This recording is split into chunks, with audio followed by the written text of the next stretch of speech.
Shall we start again We're then? starting again. Okay, come back in. Okay, no, I think, hang on. I think we might be on. I just went live. Okay, I think this could be working, mate. Yeah, you think it's up and running yet? Yeah, I forgot to press the button that says On. you got to go live. Oh dear. I think we're still getting a bit of technical problems here. Yeah, live now, mate. Alright, come on you Aussie. Back here. We're on, mate. Okay, so we're back to square one. Yeah. Well, we'll just have to say welcome to the one viewer, Yeah. which is your sister in Australia. Right. I think it's working. Well, brilliant. Yeah. Brilliant. G'day, cheers, welcome. We've been transmitting in my head for the last 15 minutes because I didn't press the button that said go live. The one that said on, it was a bit tricky. The on button. This is Paul, I'm Greg. We're broadcasting live from a genuine World War II German bunker on the island of Guernsey. Personnel shelter. A personnel shelter. Helter skelter. So we look forward to having you come along for the ride as we every week discuss bunker artifacts, bunker theory, bunker stories. Renovation of bunkers. Because you're going to restore this, aren't you, to its original, totally original. That's right, bunker restoration. And also we're reviewing a few products, DVDs. And musical guests every week. That's right. Every week, at the end of the show, we have a special guest who will come and perform a song for us, an original song, we would hope. So today we've got Maryen Cairns. He's going to come down underground here into the bunker and light it up with an original song. Yeah. So this is your man cave. This is everybody's man cave, and it's sort of open to anybody. Paul is a preeminent bunker specialist on the island of Guernsey. What? No, I'm a collector. Paul looks a lot younger than me, but actually he's just as old. And the difference is, for essentially his entire life, he's been here living in Guernsey, immersed in the world of the bunker and artifacts and underground. And so he's one of the great resources on this island, where he can quickly and efficiently delineate between something that's a fake, something that's original, having dealt in a lot of gear. It's becoming a problem nowadays with fakes. A lot of these items now are quite collectible, therefore they have a financial value. And the problem is with that, it's easy enough to fake it. If it's worth money, it's worth faking. And to be honest, the Chinese and their expertise now is so good. It's very difficult to decide whether it's real or not. Particularly medals, stuff like that, easy to produce, easy to age. Really, you want provenance. A lot of my collection is, in the museum, is collected here from souvenirs from the occupation, so it's 100% genuine. But if I buy things from overseas, it's a bit of a minefield. So you've got to be careful. Yep. What are some things that people can look for or think about when they're buying something online that's purported to be from the era? Like probably a good example is that torn EB over there. A mate who's something of a guru. In fact, probably one of the greatest bunker systems analyst gurus in Europe, Charlie in France, pointed out that that is actually, even though it looks like a complete fascia, it's actually comprised of a whole range of bits and bobs that apparently have been restored to it over the years. But without knowing the Tawny bee intimately, how does a collector figure it out? What do you do? Firstly find a real one, then hopefully compare them. Normally if you find one that's in a museum, it's genuine enough, it's been there a long time. But if something suddenly comes on the market, eBay or somewhere like that, you've got to be wary because it's big bucks and you've just thrown your money away. The switchboard next to it, and that's a good example of what's known as a Klappenschrank. It's a kleiner Klappenschrank, 10-line switchboard. Could have been used in a shelter like this because they only used field telephones in here. They didn't have any of these bunker phones that you see around that Greg's collected accidentally. They would only have the normal FF33 field telephone, which Greg hasn't got any, unfortunately. He's got every other known form of telephone, unknown FF33s. But fakes are everywhere. Are we still live? Yeah, we're still live, but I just realised half the screen was chopped off, so I'm just fixing that up because we were there ranting on about the Tawny bee and nobody could really see it. And which camera's down? No, all the cameras I think are working. But why is it not? I'm pointing to things that's not there. Oh, it was off to the right. Well, that's useful, isn't it? I think that's working now. Yeah, that's a bit better. Come on, Gregory. Righto. I'm coming back. By episode 27, we'll have cracked this, Right, let's cut to the artefact table. Now, every week we're going to bring a particular item to the fore, or Paul will bring something from the underground museum, from his private collection, or from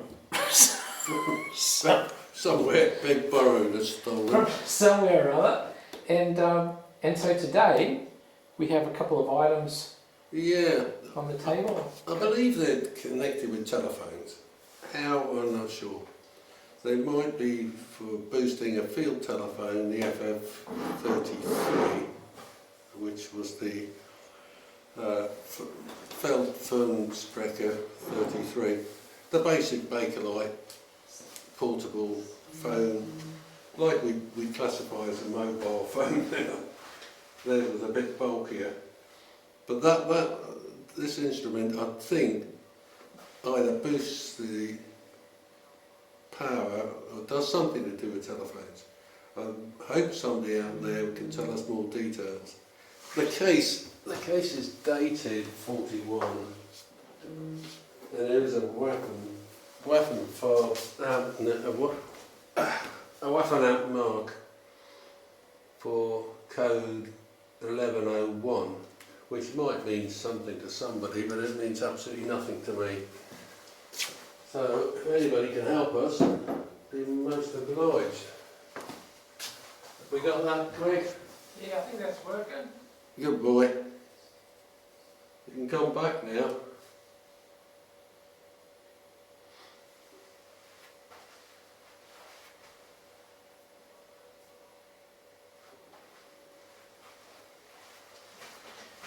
What did you say about these couple of items? And Charlie, if you're watching this, you were talking about this the other day. What have we got here, Paul? I don't know. That's what I'm asking. Somebody out there must know.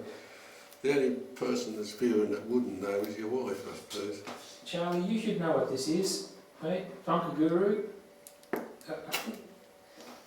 Is it like some kind of a transformer for extending the range of the I don't know. point to point?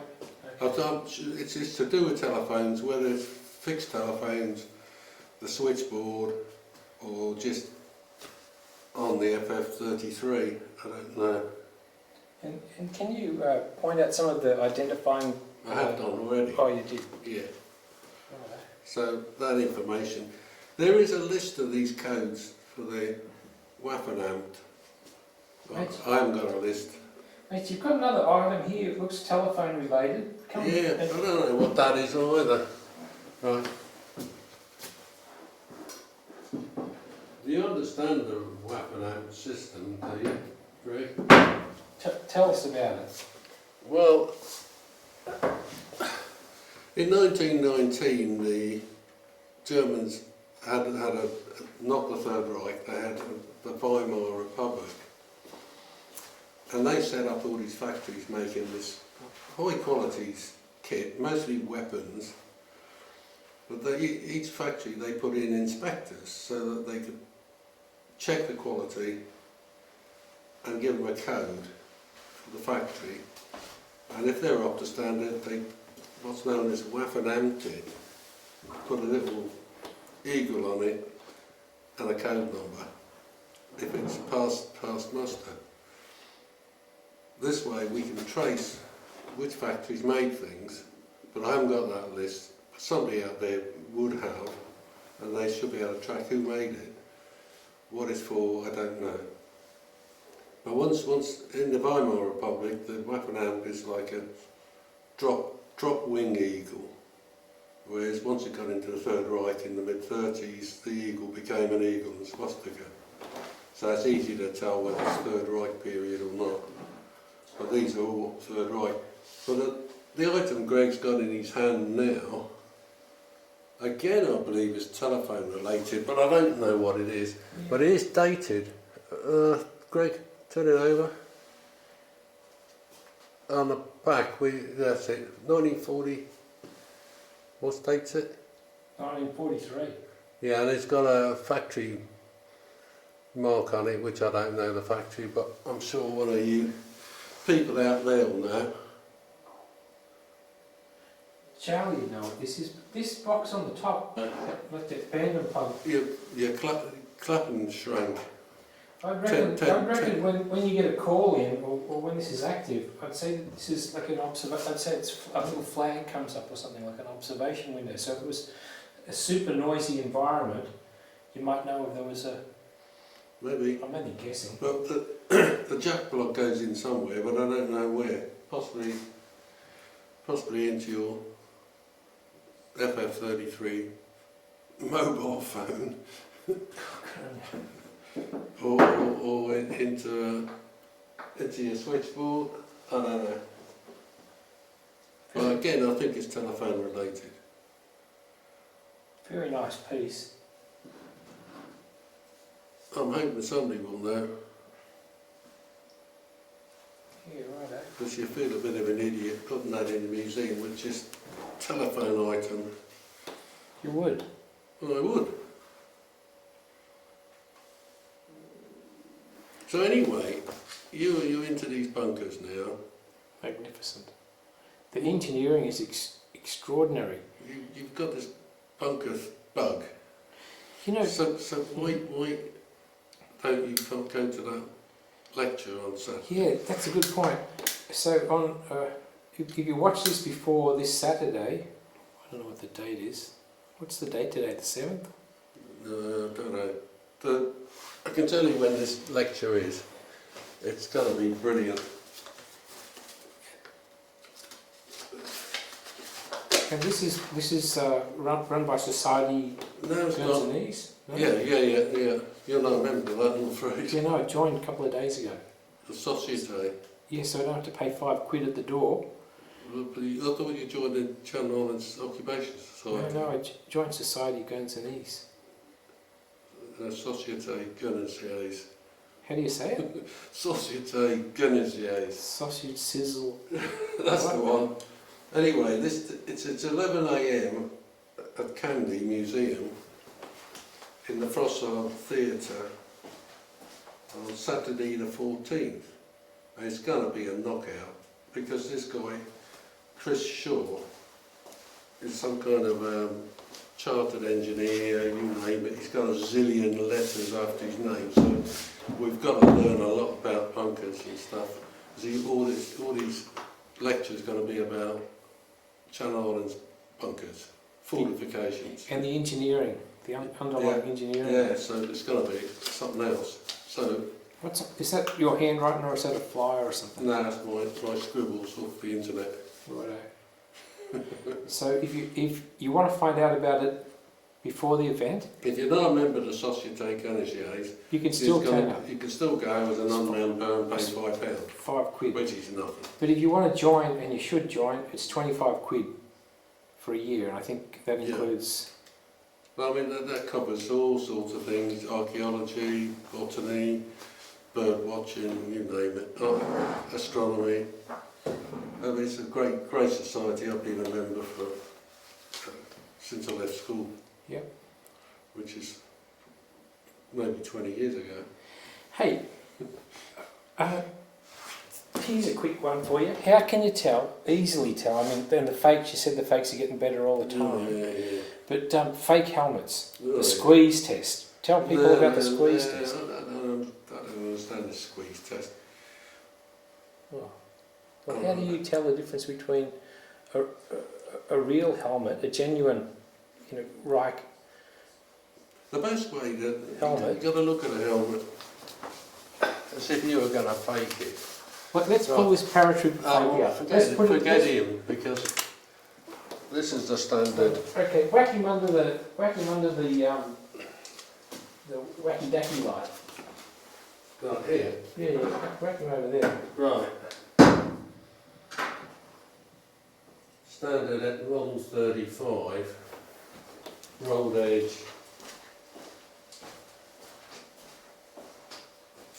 Camouflage, Normandy camouflage paint, which is totally wrong. Because how could this paint survive like this when it's all pitted? But how can you tell if it's a genuine helmet underneath that somebody's done a repaint, or do people not do that? They leave the original patina. No, I think there's nothing wrong with this helmet except for it's not the best condition helmet in the world. That's the original paint. You've got a code number there which you can check. Where's that code number, mate? Here. In here? Stamped. The liner looks right. It's not bad condition. The good thing is, if you see these with a completely clean, whitish, tan leather, perfect condition, then you know the red flag goes off. It's probably a fake or modern liner. Obviously, this paint is all new because it's all pitted. You can't get pitting underneath paint. The best way of telling if a helmet's been messed about, these retaining studs. Just hold it down a bit lower there. If they look like they've been taken out, don't fit properly, not nice and neat, which these are all perfectly good, then you can reckon this liner's always been in this helmet. Because there's several different sizes of helmet, and you can pick up a liner and put it in one helmet, it won't fit at all. That one fits perfectly, never been taken out, so this liner started its life in this shell. So this perfectly good helmet. From here it looks quite nice. So structurally, I could be quite happy keeping that. until you turn it over, you realise that somebody's had a crack with the Humbrol paint. Yeah, they've blown it in to look like Normandy camouflage, which is quite a popular thing to do, easy to do. Yeah, right. I guess. But it's still a genuine helmet, so it's not the worst in the world. Luxor strap. What are some really classic fakes that are kicking around out there that you got to keep an eye out for? That maybe relate to the bunker world. Well, not so much. Well, people don't collect sort of big lumps of metal quite so much. Well, bunker helmets are really popular. Now, a seriously good helmet could cost you £1,000, $2,000 in Australia. Yeah. So it's worse than messing about with a helmet. If you look on eBay, there's always helmets for sale, between £100 and £300. They look really quite tasty, but they're no good. Fake. So you just throw your money away. You may as well buy a rusty old shell. At least it's genuine. Yeah. Do you reckon we should drag that bunker phone over there that apparently came from Albany, or maybe it came from Jersey, I'm not sure, and crack the lid on it? I mean, Yeah. this is a full repaint, and they buggered it even on the inside. But why don't we pull that off the wall, whack it on the on the bench, and we'll whip it open and see what the guts look like. Because, you know, like bunker phones are something that are kind of collectible and they're kicking around really good if people can... How you got it fixed? Just got to use a bit more muscle. Cheers. Get the angle right. That's it, you're on the way. Yep. Oh, the North Koreans have liftoff.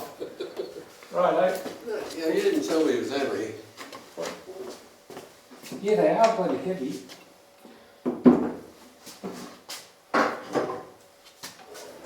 Right, whack that on the bench, mate. Right, get your chip out of the way, whatever it is.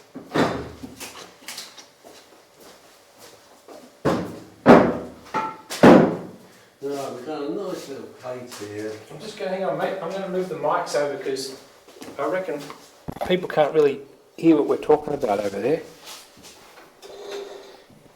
Righto. There, they should be able to hear what you're gassing on about. Yeah, you got a nice little plate here with a number and a date, 1941, which looks totally original. Just flip it, mate, so people can. It's all on the or sideways, maybe. That makes it a bit nicer. Can't see anything wrong with that. There's a maker there. Right, you got a What's it say on that plate, mate? date and a code number, 19. or manufacture number. So it say 1941. And what about the manufacturer? What's this NT stand for? Who is the manufacturer? Dunno, TN.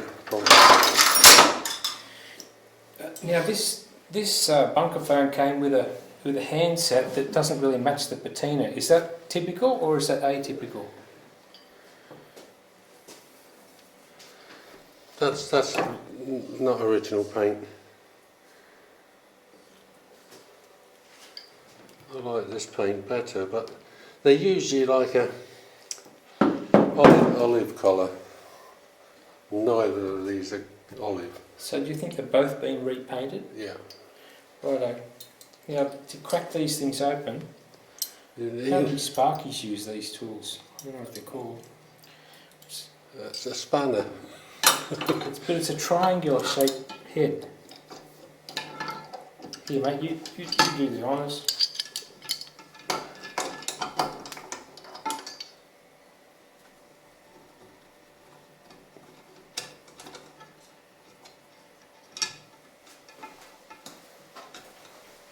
You just work on that now. I'm just going to go and see if we're still streaming.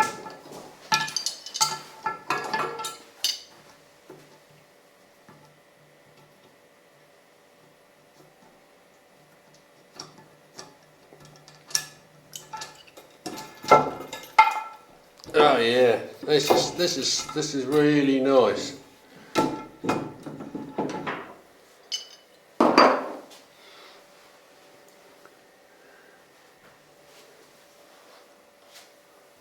Yeah, you know when you opened your other one, Greg, Yeah. they're all repainted. Your magneto in the middle here, this red one, was all mucky grey colour. This one's absolutely never been touched, which is nice. Oh, right up. I don't think there's anything you can't say. Everything here was 1941. Nothing's been messed about. Let's get a shot of that quality control waffin. Can you sort of tilt that up towards the camera a bit, mate? What do I get? I always get the heavy bits. Righto. So you've got an original stamp here. Yeah. See, that's a Waffenham again. So you've got a W0A and a 9. Oh, you got better eyes. 905, is it? Yep. So again, that's a code, Waffenham code, which you could check and find out which factory it came from. And this piece, I can see a manufacturer's stamp down here. It says Braun Radio. Yeah. Oh, the whole thing's totally original. So chalk and cheese compared to the other one that, for whatever reason, was pulled apart and resprayed and cobbled together. Yeah, is that because these components continued to be manufactured after the war, and so? No. What happened? Like you saw one the other day in somebody else's collection. It was totally grey. Yep. And that was used by either the Norwegians or the Finnish in their civil defence bunkers after the war, for up till probably 10, 20 years ago. But because the components were getting a bit old and out of date, they took the guts out and put more modern components in, but the whole look of it was the same. The case was the same, the whole thing looked the same. It's not till you strip them out. And of course you see this awful grey colour, which almost tells you it's Norwegian. But when you open it up, there'll be a magneto, but it won't be the same type of magneto. It'll be something a bit more modern, and these things that would have been upgraded. So if you're offered a bunker phone on the internet, Open for example, or ask for a photograph of it, with its pants down. Yeah. Plus, yeah, okay. So to speak. You really want one with a nice colour. If it's grey, well, it's going to pretty well surely be a Scandinavian one. Well, so does that mean? But it doesn't mean it's fake. It just means it's been messed around. Is that original patina on the inside, or has this been repainted? What's it go? I think, looking at it closely, I've got a feeling it is the original paint. Because nobody's taken that circuit board out. That's always been the circuit drawing. What about these two? Is that anything to do with a manufacturing? No idea. It's a nice phone. Righto. Whatever you paid for it, it's worth it. Let's put him back together.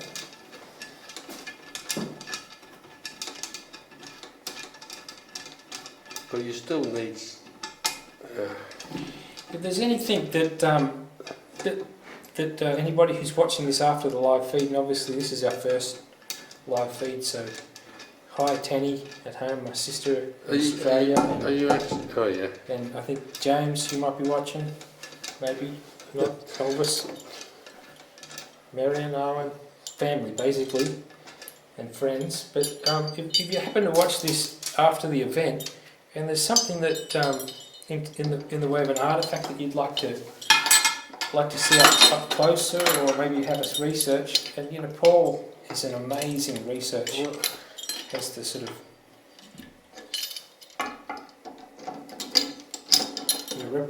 rep for the Underground Museum. And also it'd be great if we can pull in some guys, from Festung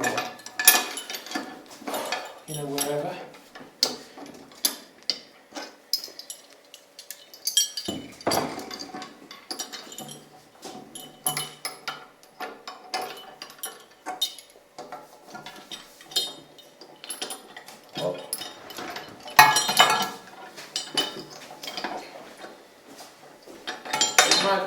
Right, you can. Hold on, bring that back. You can put it back.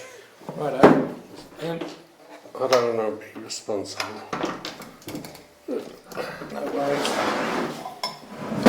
What are we doing with the bunker lamp? Oh, do you want to show the? Oh, I just thought it was an interesting item. There's a stack of them on the internet. I'll just go to that. Just shove that under the under there. Talk about that and about the bits and bobs that are invariably missing or not included with the item. But the only thing that's obviously missing is the meat hook. I saw you have a meat hook somewhere else. One over there.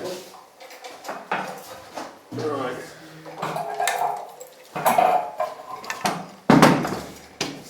They always had what's basically looks like a meat hook. That was totally original. Again, I don't know if the camera can pick this up, but there's a Waffen right on the end of the tongue on the back. Just right there. But these aren't something that replicas have been hitting the market. So no. It's just all there. Well, for a start, they made a Bakelite, which I'm sure you could reproduce Bakelite. But to be fair, they're not that valuable that you'd want to machine up to make them, would you? That's right. And there seem to be a squillion of them on the internet. Some Right. with the shutters. Yeah, you've got your signal shutter on the front.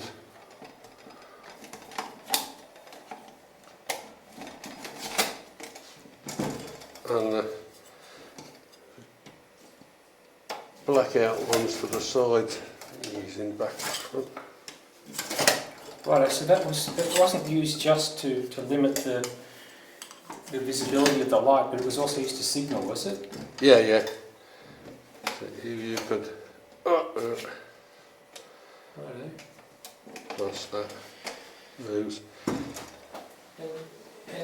But basically, by shutting off those side lights, you could focus. You get more focus into that little hole. So you could operate it like a torch would be today. Keep it down there in the low zone. The whole thing operated on filling that with calcium carbide. Yeah, there's nice little maker's marks everywhere. That's full of calcium carbide. Then you fill this water tank at the back. And you can just drop water onto the calcium carbide, which gives out acetylene gas, which would come through up through here. Yep. And you'd have acetylene light, which is quite strong. The mirroring, that seemed pretty good, isn't it? It's, a lot of them this whole one, this is a real nice quality one. It's got a brass frame inside, which is even nicer. What I do, this one's a bit of a mess. You're missing your top cap there. Just bring it on in a little closer. Your little top cap there, yep. Your droppers there. That's sheared off as well, where you can pull this off and take. Just to compare. You can strip them. You've stripped yours, huh? You haven't stripped it yet. No. So you just take it out like that. This looks like a brass container, whereas this one looks like it's tin. Yeah. Does but that the earlier ones are super quality. I mean, this is nicely engineered, you know. So we put them back together. Yours has got that piece sheared off. These water cap missing. So what I do is just squeeze this, put the meat hook on this one, and you've got one cracking lamp, totally complete, shutters, everything's complete, and a nice quality one. So then you can sort of use this one for spares, because you haven't got any shutters, nothing. And has a kit, they ship with a carbide container. Yeah. And something that I think I've seen in your museum that is absolutely fully stocked, unlike this. Perhaps next week you could bring it in. Yeah, basically, the reason you take this off and have this piece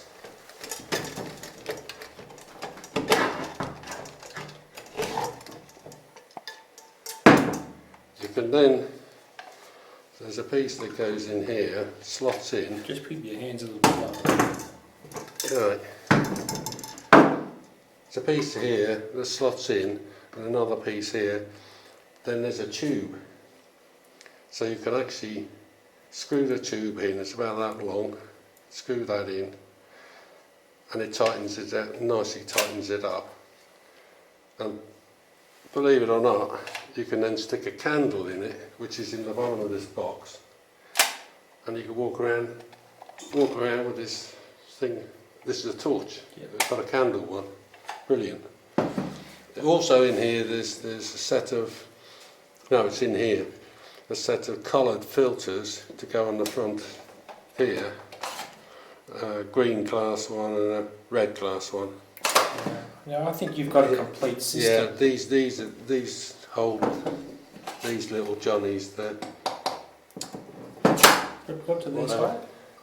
There's a little pot of grease. Okay. Craig, maybe next week you could bring in from your museum, a complete unit, because that is the sort of I've got one in my the holy grail of this ensemble. Yeah, I think is to.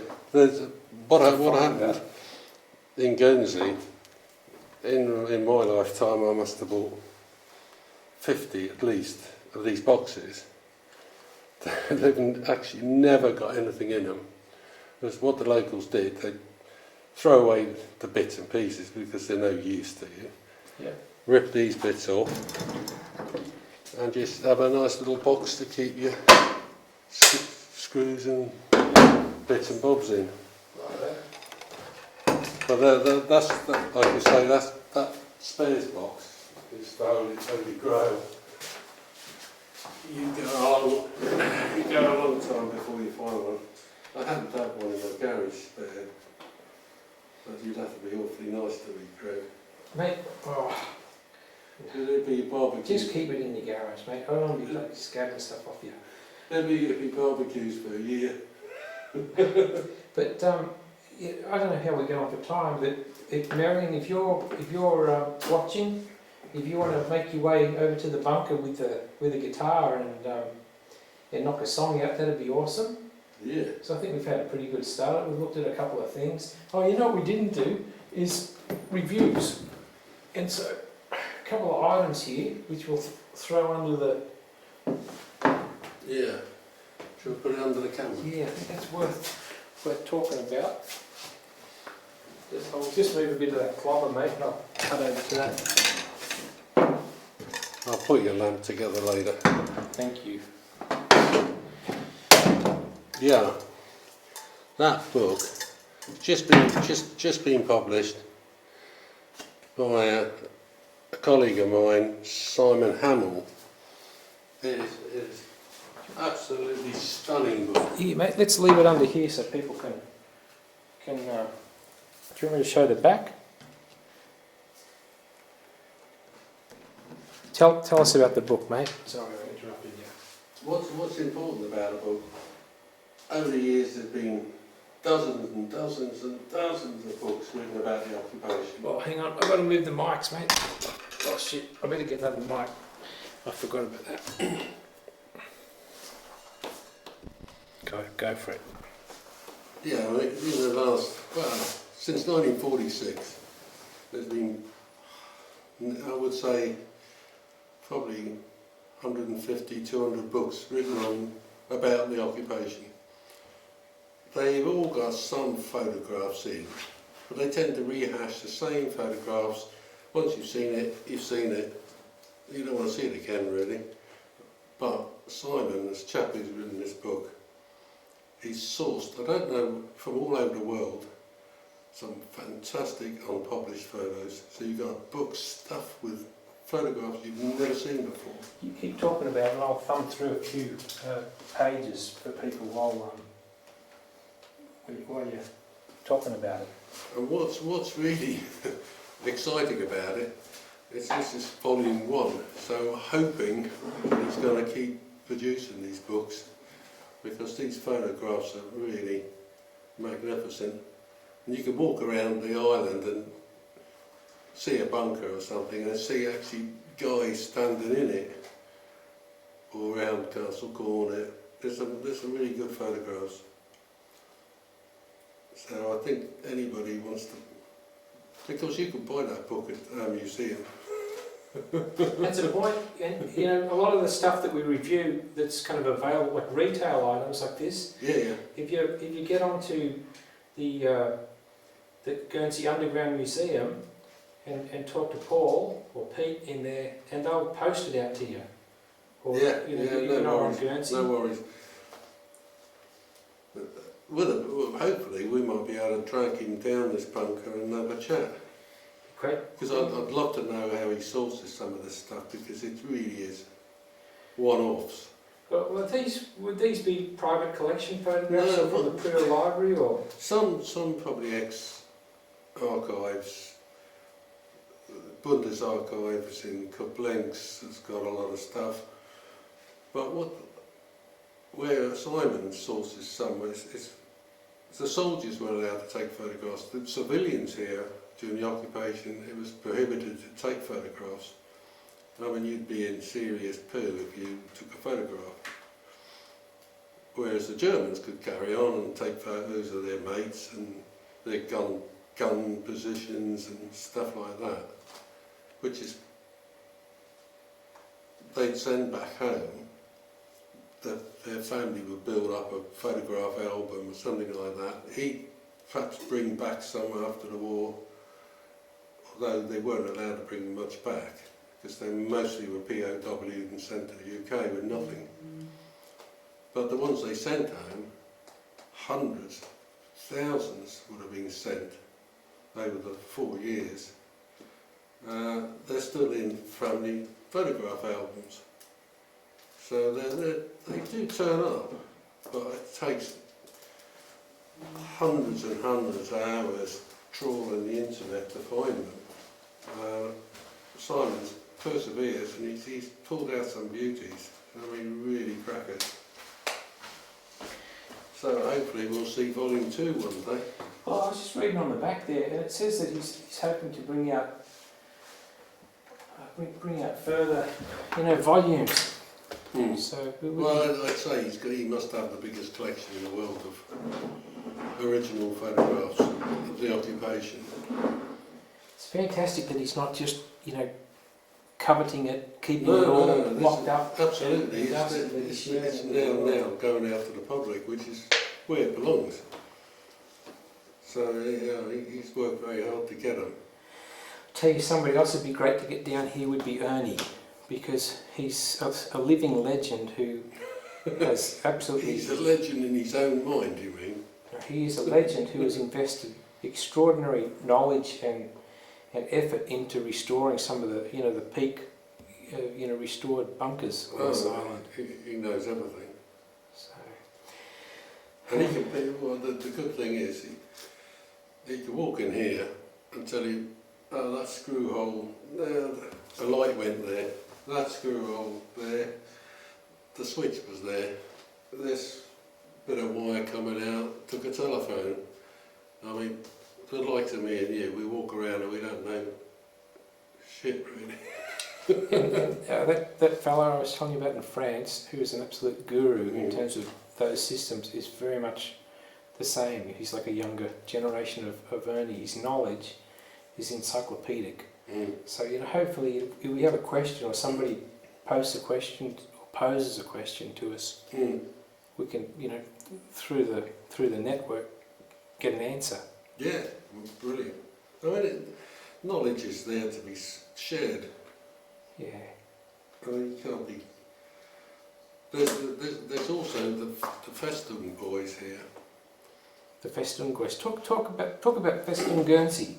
Well, and also talk about what does Festung mean, because I had no idea that it actually, that isolation was... Well, basically the Germans, in 1944, they brought out a 500, well thanks. The commandant then, a guy called Count von Smeto, that's Smeto, we've just had a noisy little tinny opening. Sorry, Paul's drinking water. I'm drinking Jack Daniels. You know who you need to ask if you want an answer. So Yeah, anyway, in 44, the Commandant, Count von Schmetto, ordered a 500-page document to be produced called Festung Guernsey, which Festung means fortress. So it's basically this document is called Fortress Guernsey. Yep. And it documented and photographed all the major guns, gun emplacements, bunkers, armaments. You say the harbour major, but defences, the minutiae of it too. harbour defences, everything you can think about of any consequence for the defence of the island. Because by then, 44, they were thinking maybe they might not win anymore. Yep. So he was looking towards, if the Allies came to take back the island, how would he defend it? So he got this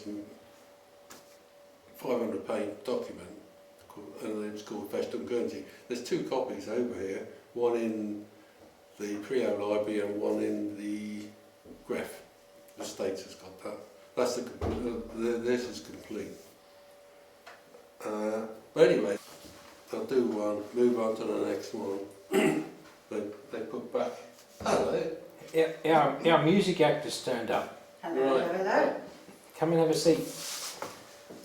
And I see you brought a dog with you. Radagast, come on. Did I? Come on, mate.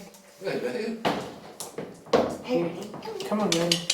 We were just talking about Festung Guernsey and the extraordinary job they do at not only restoring things that are available to be restored, but also digging, unearthing. Yeah, basically they dig them out.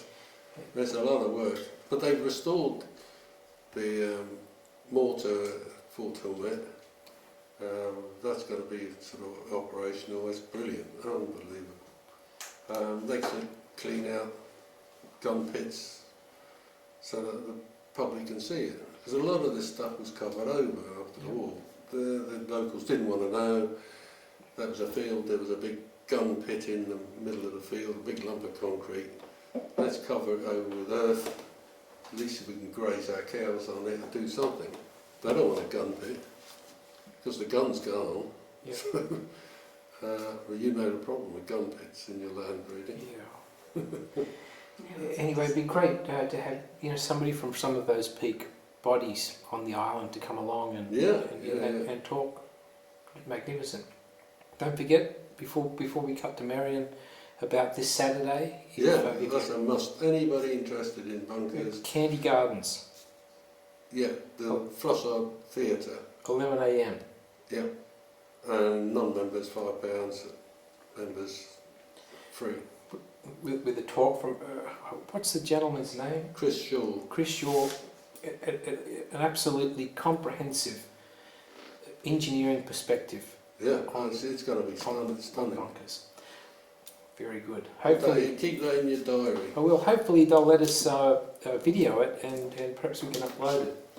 So, okay, well, over to Maryen. You point your butt at the camera there. Where's the camera? Is that the camera? Yeah, there's one there. But I'll just There's nobody to spoil yourself. well, I've just changed the angle to I this thought one. it might be that camera. I didn't realise it was this camera. I've just changed to this camera now, so Camera? you can swing on the No, blade. no. I'll be delicate now. Yeah, I'll get you a poof to sit on. Thank you so much. Hang on, where is it? Oh, I can't give you that poof actually. You're using it. Yeah, I'm using it. And I've got a seat here, looks like a muso might use it. A drum seat.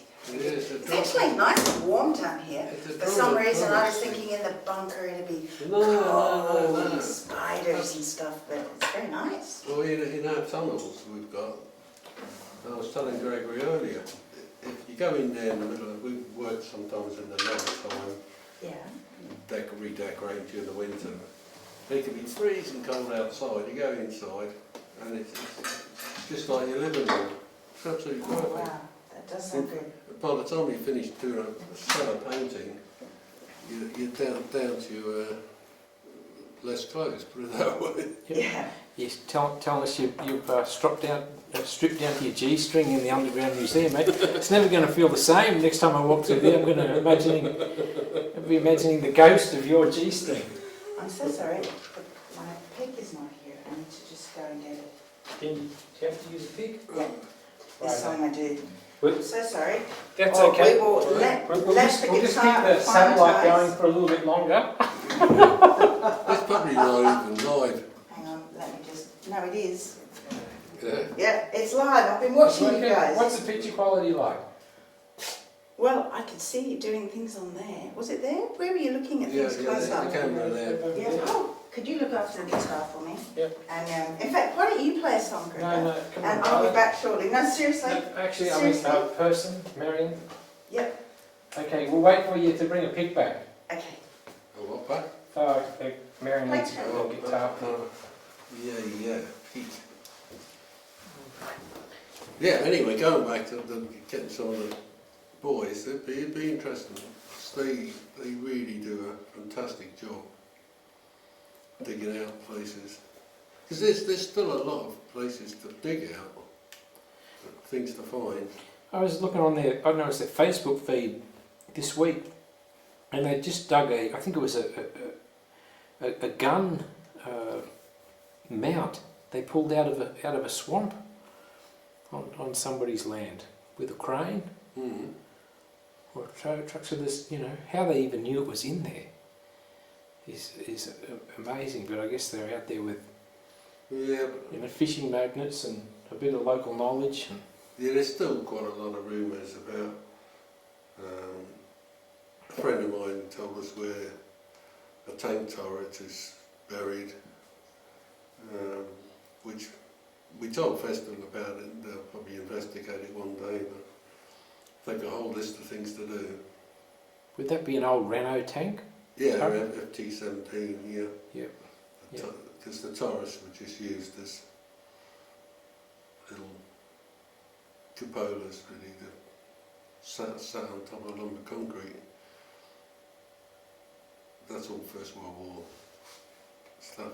I mean, but a lot of the stuff, the guns out this area were First World War guns, Snyders. A lot of the heavy guns were second front quality. They didn't put their best here.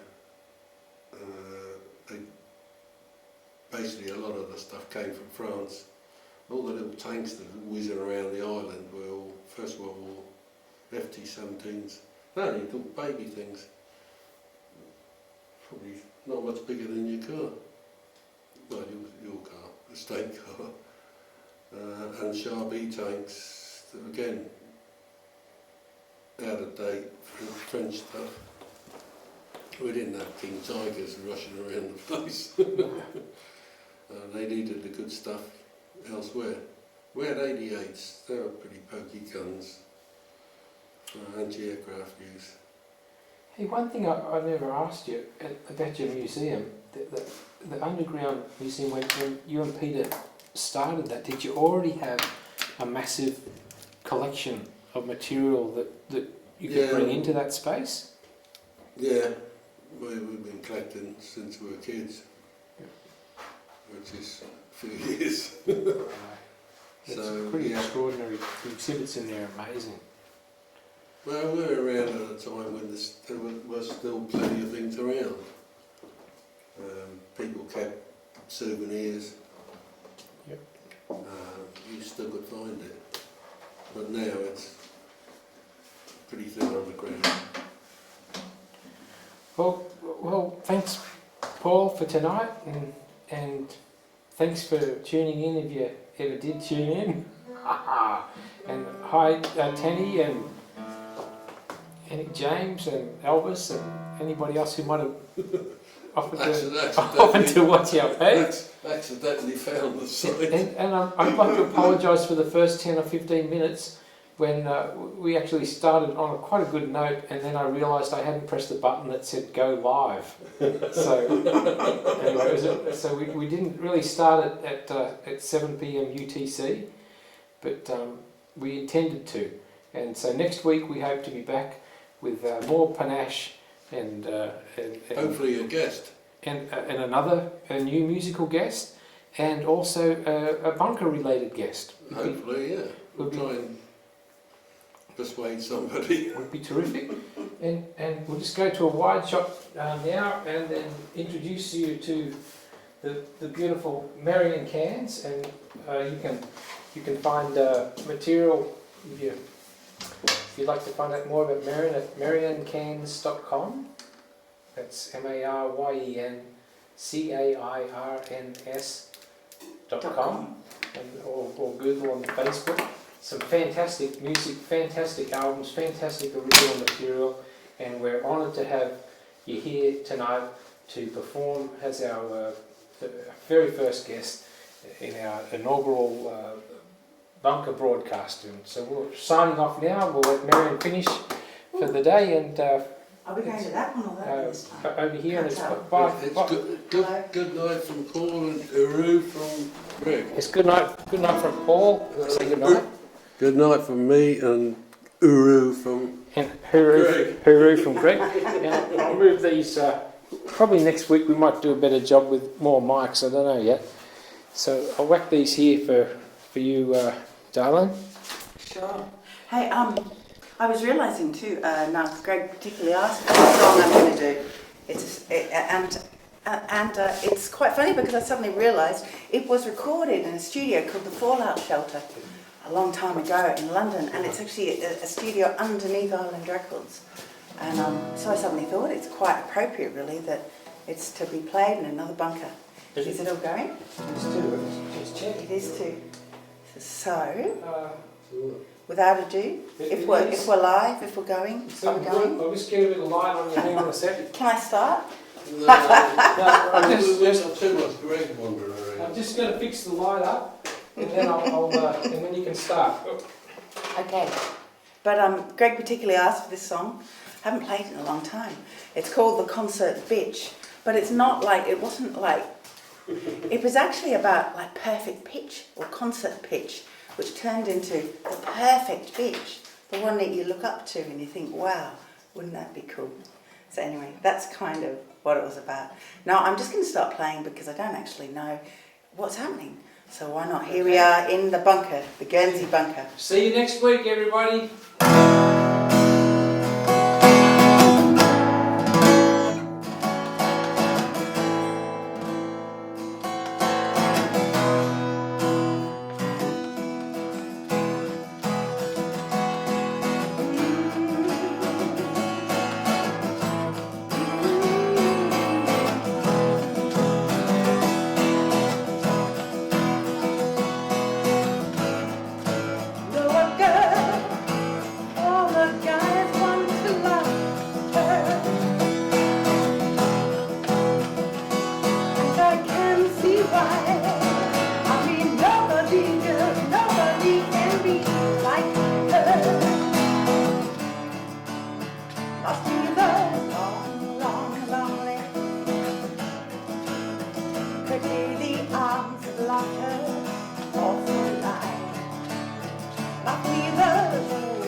Or she can crumble within a face like corn and crisp.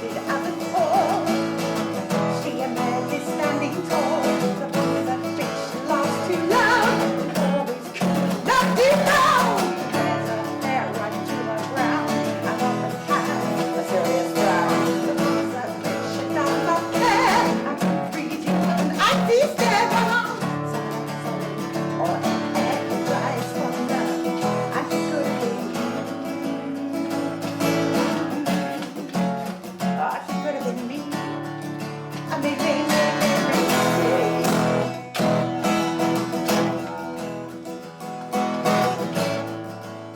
don't know why she never trusts another girl.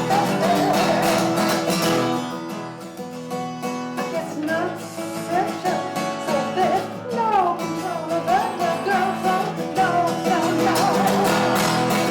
That bitch can laugh too loud, always keep knocking brown. There's her hair right to the ground, and off in pockets, serious brown. That bitch, she does not care. He's there, but on an excellent awesome act cries for love. The concert bitch can laugh too loud. He's always coming nothing wrong. There's her hair right to the ground, and often has a serious frown. The concert bitch she does not care. And she treats you with an icy stare, but on some nights or in autumn air, he cries for love. And she could have been you.